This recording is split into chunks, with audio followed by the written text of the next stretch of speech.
अश्रुबीजं मे शिरः पातु चन्द्रवर्णो महामनु।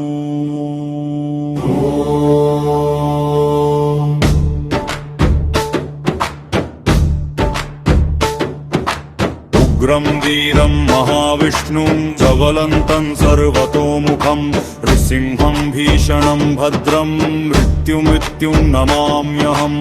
नारसिंहकवचं वक्षे प्रह्लादेनोदितं पुरा सर्वरक्षाकरं पुण्यं सर्वोपद्रवनाशनम्।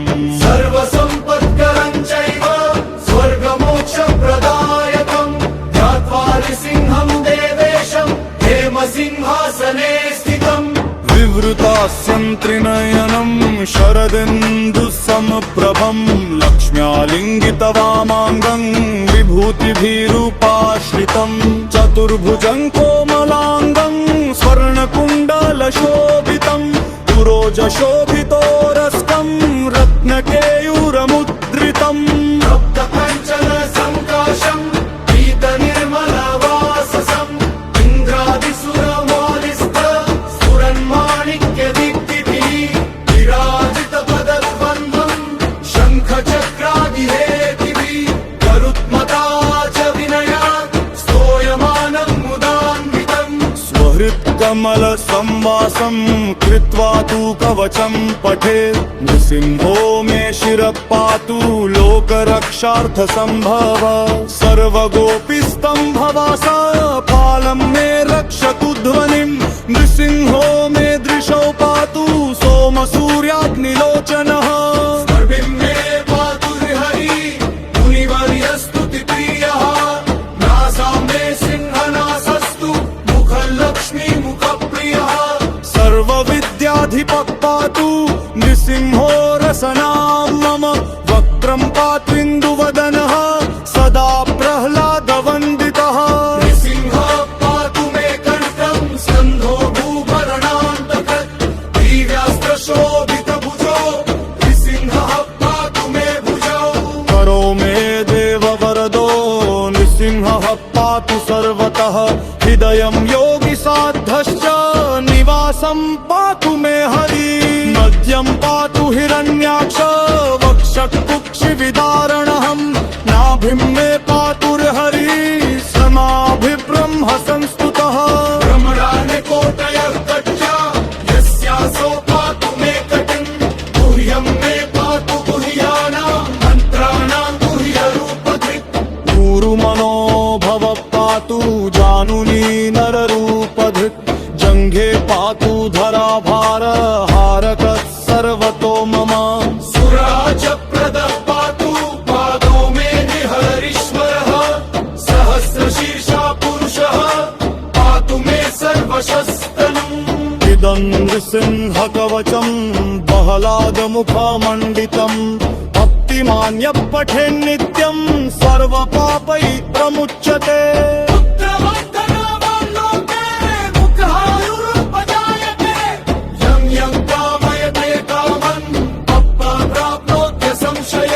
चिन्तेदातुखरागार हारतः सर्वतोमर। सेरा जप पातु पादो मे निहरीश्वरः सहस्रशीर्षा पुरुषः पातु मे सर्वशस्तनम्। सर्वसम्पत्करं चैव स्वर्गमोक्षप्रदायकं ध्यात्वा नृसिंहं देवेशं हेमसिंहासने स्थितम्। विवृतास्यं त्रिनयनं शरदिन्दुसमप्रभं लक्ष्म्यालिङ्गितवामाङ्गं विभूतिभिरूपाश्रितं। चतुर्भुजं कोमलाङ्गं स्वर्णकुण्डलशोभितं पुरोजशोभितोरस्कं रत्नकेयूरमुद्रितम्।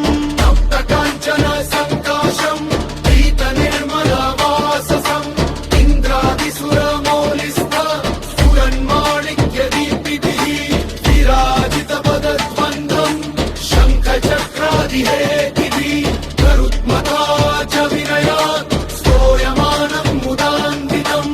स्वहृत्कमलसंवासं कृत्वा तु कवचं पठेत् नृसिंहो मे शिरः पातु लोकरक्षार्थसम्भव सर्वगोपीस्तम्भवा स फालं मे रक्षतु ध्वनिम् नृसिंहो मे दृशौ पातु सोमसूर्याग्निलोचन स्फटिं मे पातु हरि मुनिवर्यस्तुतिप्रियः नासा मे सिंहनासस्तु मुखलक्ष्मी मुखप्रियः सर्वविद्याधिपः पातु नृसिंहो रसनां मम वक्त्रं पात्विन्दुवदनः सदा प्रह्लादवन्दितः नृसिंहः पातु मे कण्ठं सन्धो भूभरणान्तकृत् वीरास्त्रशोभितभुजो नृसिंहः पातु मे भुजौ करो मे देववरदो नृसिंहः पातु सर्वतः हृदयं योगिसाध्यश्च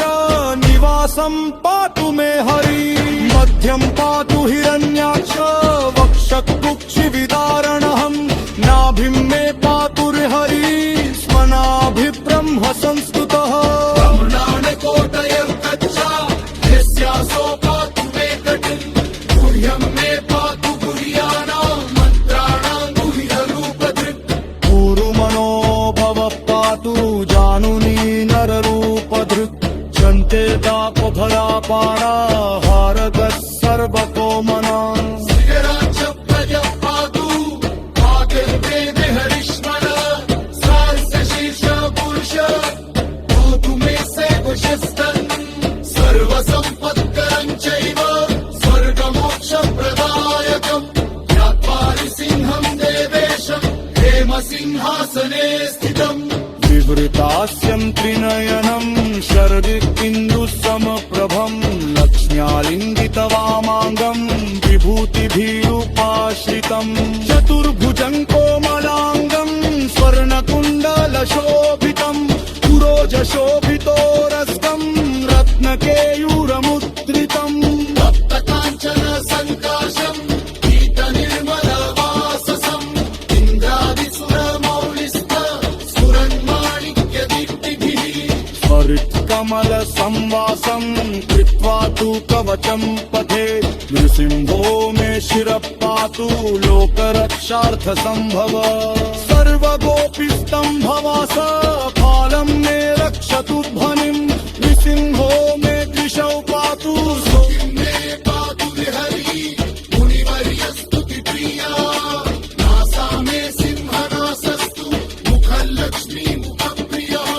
सर्वविद्याधिपः पातु नृसिंहो रसनां मम वक्त्रं पात्विन्दुवदनः सदा प्रह्लादवन्दितः स्कन्ध पातु मे कण्ठं स्कन्धो भूभरणान्तकृत् दिव्यास्त्रशोभितभुजो नृसिंहः पातु मे भुजौ गुरुमनो भवः पातु जानुनी नररूपधृक् जङ्घे पातु धराभारा हारकः सर्वतो मम सर्वोपद्रवनाशनम् सर्वसम्पत्करं चैव स्वर्गमोक्षप्रदायकम् ज्ञात्वा नृसिंहं देवेशं हेमसिंहासने स्थितम् विवृतास्यं त्रिनयनं शर इन्दुसमप्रभं लक्ष्म्यालिङ्गितवामाङ्गं विभूतिभिरुपाश्रितं चतुर्भुजं कोमलाङ्गं स्वर्णकुण्डलशोभितं पुरोजशोभितोरस्कं रत्नकेयूरमुद्रितम् तप्तकाञ्चन सङ्काशम् पीतनिर्मलवाससम् इन्द्रादिसुरमौलिस्थ सुरन्माणिक्यदीप्तिभिः विराजितपदद्वन्द्वं शङ्खचक्रादिहेतिभिः गरुत्मता च विनयात् स्तूयमानं मुदान्वितम् स्वहृत्कमलसंवासम् कृत्वा तु कवचं पठेत् भुजिम्भो मे शिरः पातु लोकरक्षार्थसम्भव सर्वगोपीस्तम्भवा स फालं मे रक्षतु ध्वनिम् रुजिङ्गो मे दृशौ पातु सोमसूर्याग्निलोचनः स्तुतिं मे पातु हरि मुनिवर्यस्तुतिप्रियः नासा मे सिंहनासस्तु मुखलक्ष्मी मुखप्रियः सर्वविद्याधिपः पातु नृसिंहो रसनां मम वक्त्रं पात्विन्दुव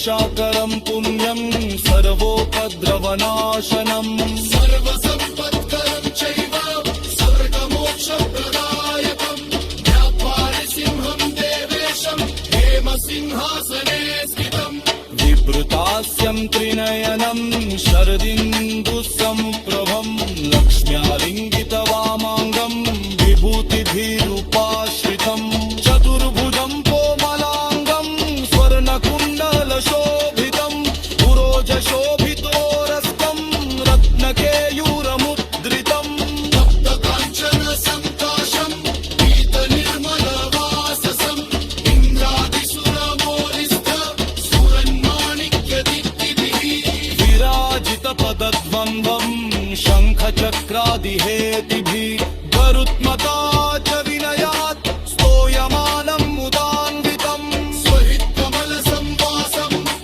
हित्वा तु कवचम् पठे नृसिंहो मे शिरः पातु लोकरक्षार्थसम्भवः सर्वगोपीस्तम्भवासा फालं मे रक्षतु ध्वनिं नृसिंहो मे दृशौ पातु सोमसूर्याग्निलोचनः स्तम्भितातु भराधारा हारुतस्तरसुतो नमः सारातत्पदम् पातुम् काडुम्बेन हरीश्वरः श्रेष्ठशीर्षा पुरुषः पातु मे सर्वशस्त्रमम् सर्वसम्पत्करं चैता स्वर्गमोक्षप्रदायकं ध्यात्वा नृसिंहं देवेशं हेमसिंहासने स्थितम् विवृतास्यम् त्रिनेयम् शरदिन्दुसमप्रभम् लक्ष्मालिङ्गितवामाङ्गम् विभूतिभिरुपाश्रितम् चतुर्भुजं कोमलाङ्गं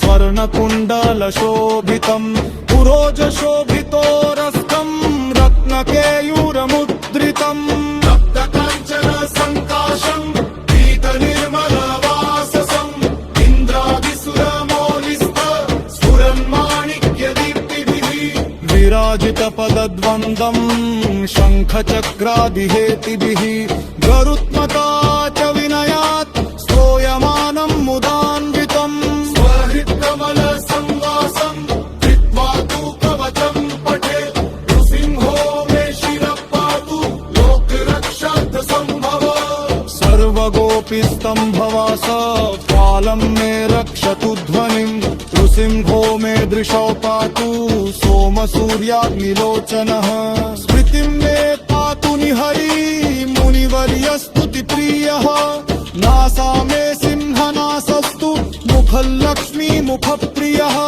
सर्वविद्याधिपः पातु नृसिंहो रसनां मम भद्रं पात्विन्दुवदनः सदा आह्लादवन्दितः नृसिंह पातु मे कण्ठं स्तम्भो भूभरणान्तकृत् दिव्यास्त्रशोभितभुजो नृसिंह पातु मे भुजौ वरो मे देववरदो नृसिंहः पातु सर्वतः हिर्योगिषाद्यश्च निवासं पातु मे हरि मध्यं पातु हिरण्याक्ष वक्षकुक्षिविदारणहम् नाभिं मे पातु निहरि सनाभिब्रह्म संस्तुतः ब्रह्मानकोदयर्गज्जा यस्सासो पातु मे कटुम् गुह्यं मे पातु गुह्यानां मन्त्राणां गुह्यरूपधृक् ऊरु मनोभव पातु जानुनी नररूपधृक् भूमो बापु भरा भारा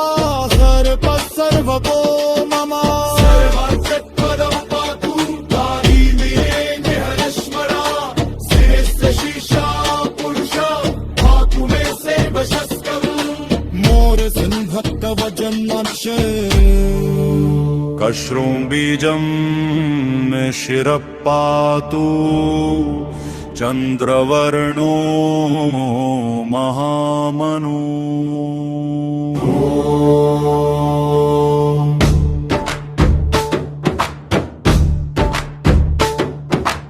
उग्रं वीरं महाविष्णुं ज्वलन्तं सर्वतोमुखं नृसिंहं भीषणं भद्रं मृत्युं नमाम्यहम् नारसिंह कवचं वक्षे प्रह्लादेनोदितं पुरा सर्वरक्षाकरं पुण्यं सर्वोपद्रवनाशनम् सर्वसम्पत्करं चैव स्वर्गमोक्षप्रदायकम् ध्यात्वा नृसिंहं देवेशं हेमसिंहासने स्थितम् विवृतास्यं त्रिनयनं शरदिन्दुसमप्रभं लक्ष्म्यालिङ्गितवामाङ्गं विभूतिभिरूपाश्रितं चतुर्भुजं कोमलाङ्गं स्वर्णकुण्डलशोभितं पुरोजशोभितोरस्कं रत्नकेयूरमुद्रितम् सप्तपञ्चलसङ्काशम् पीतनिर्मलवाससम् इन्द्रादिसुरमौलिस्थ स्फुरन्माणिक्यदीप्तिभिः विराजितपदद्वन्द्वम् शङ्खचक्रादिहेतिभिः गरुत्मता च विनयात् स्तूयमानम् मुदान्वितम् स्वहृत्कमलसंवासं कृत्वा तु कवचं पठेत् नृसिंहो मे शिरः पातु लोकरक्षार्थसम्भव सर्वगोपीस्तम्भवासा पालं मे रक्षतु ध्वनिं नृसिंहो मे दृशौ पातु सोमसूर्याग्निलोचनः स्पर्भिं मे पातु हरि मुनिवर्यस्तुतिप्रियः नासा मे सिंहनासस्तु मुखलक्ष्मीमुखप्रियः सर्वविद्याधिपः पातु नृसिंहो रसनां मम वक्त्रं पात्विन्दुवदनः सदा प्रह्लादवन्दितः नृसिंहः पातु मे कण्ठं स्कन्धो भूभरणान्तकत् दिव्यास्त्रशोभितभुजो नृसिंहः पातु मे भुजौ करो मे देववरदो नृसिंहः पातु सर्वतः हृदयं योगिसाद्धश्च निवासं पातु मे हरि मध्यं पातु हिरण्याक्ष वक्षकुक्षिविदारणहं नाभिं मे पातुर्हरि समाभिब्रह्म संस्तुतः भ्रमरानिकोटयः कक्षा यस्यासो पातु मे कटिं गुह्यं मे पातु गुह्यानां मन्त्राणां गुह्यरूपधृक् गुरुमनोभव पातु जानुनी नररूपधृक् जङ्घे पातु धराभार हारकः सर्वतो मम सुराजप्रदः पातु पादो मे निहरीश्वरः सहस्रशीर्षा पुरुषः पातु मे सर्वशस्तनम् इदं नृसिंहकवचं बहलादमुखमण्डितं भक्तिमान्यः पठेन्नित्यं सर्वपापैः प्रमुच्यते।